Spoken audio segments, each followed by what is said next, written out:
Bonjour à tous, ici Spice Cynthia. Aujourd'hui nous allons réaliser des gaufres sans levure et légères comme tout. Le petit secret de cette recette, c'est que j'utilise de la pâte à choux en base que je vais délayer avec un peu de crème et de lait, ce qui va permettre aux gaufres de lever et de donner toute sa légèreté.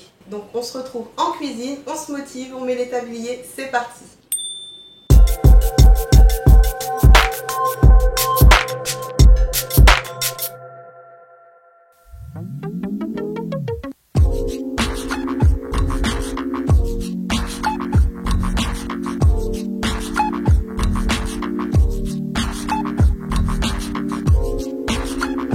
On commence par la pâte à choux. Alors faire chauffer les 175 g de lait avec le beurre. Ajouter le sucre canne et le sucre vanillé. Il faut faire chauffer le tout jusqu'à ébullition. Ensuite, il faut éteindre le feu et ajouter la farine tamisée en mélangeant vigoureusement.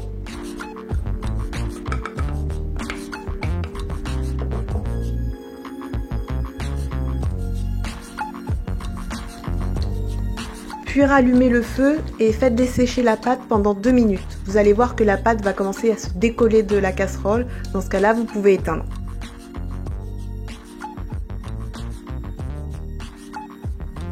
Laissez refroidir dans un saladier.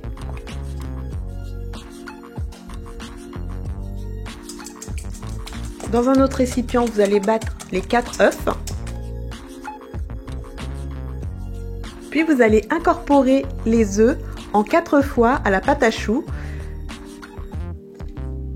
Au début, ces deux éléments ne vont pas se mélanger facilement, mais au bout d'un moment, ça va se mélanger et après, il faut rajouter. C'est pour cela qu'on ajoute en 4 fois.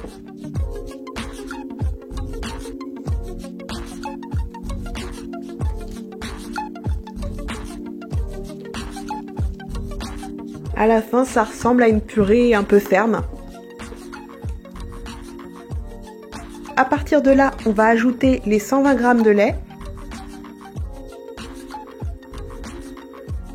On va mélanger au fouet, au début doucement, puis après énergiquement.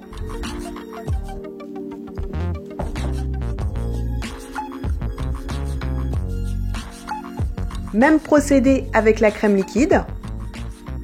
Avant, quand je faisais des gaufres, elles étaient lourdes et elles me restaient sur l'estomac, mais depuis que j'ai découvert cette recette, les gaufres sont tellement légères qu'il n'y en a jamais assez. Donc il fallait absolument que je la partage avec vous. Et on n'oublie pas de rajouter la cuillère à soupe de rhum.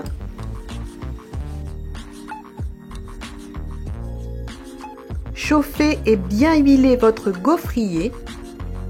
Il ne vous reste plus qu'à garnir votre appareil et à laisser cuire. Pour la cuisson, c'est un peu plus long que des gaufres classiques. Pour ma part, ça m'a pris 7 minutes. Ça va se jouer sur la qualité et la puissance de votre appareil.